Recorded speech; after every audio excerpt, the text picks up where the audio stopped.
नमस्ते दोस्तों, स्वागत है आपका हमारे चैनल पर।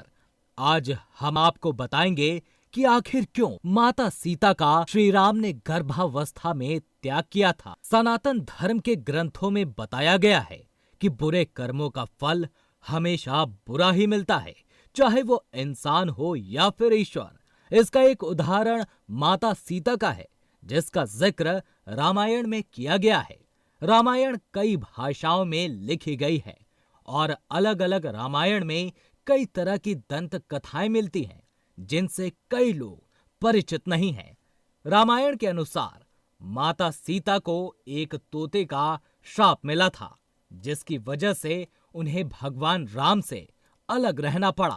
पहले माता सीता का वनवास के दौरान रावण अपहरण कर लेता है और उसका वध करने के बाद माता सीता के साथ भगवान राम की अयोध्या में वापसी होती है। फिर एक धोबी की वजह से माता सीता को अलग रहना पड़ता है।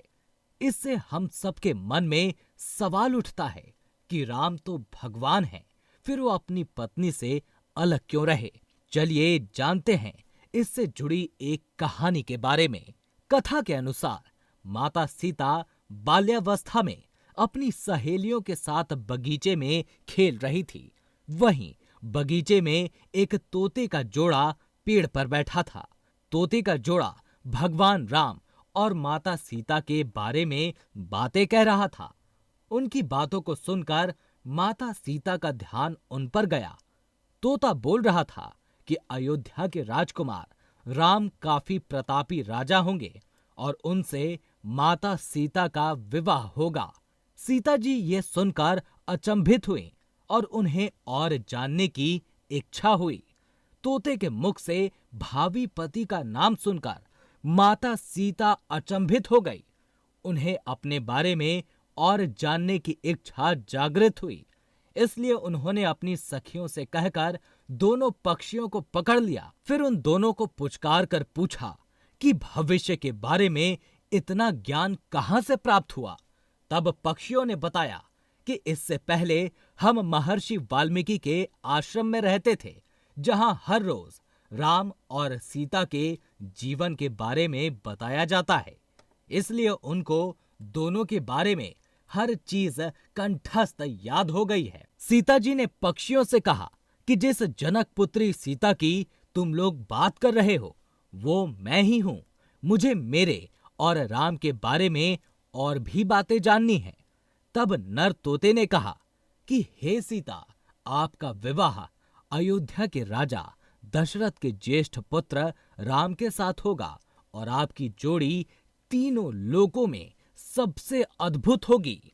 सीता जी सवाल पूछती रहीं और तोते का जोड़ा जवाब देता रहा।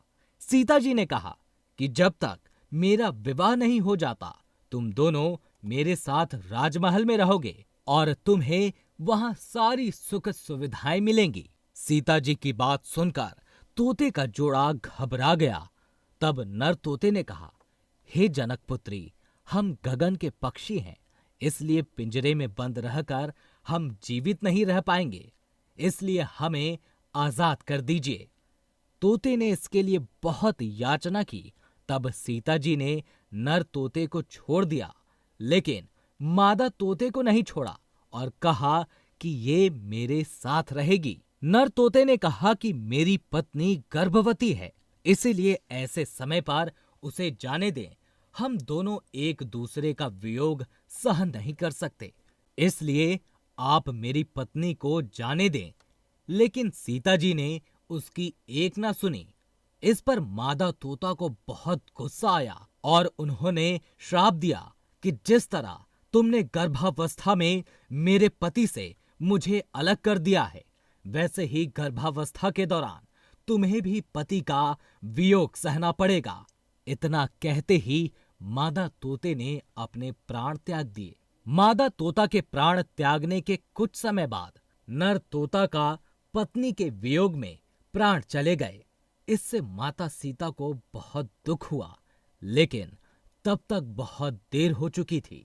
बताया जाता है कि अगले जन्म में तोता वही धोबी था जिसने माता सीता के चरित्र पर उंगली उठाई थी, जिसके बाद भगवान राम ने सीता का गर्भावस्था के दौरान त्याग कर दिया। तब माता सीता महर्षि वाल्मीकि के आश्रम पहुंची और वहां उन्होंने लव कुश को जन्म दिया।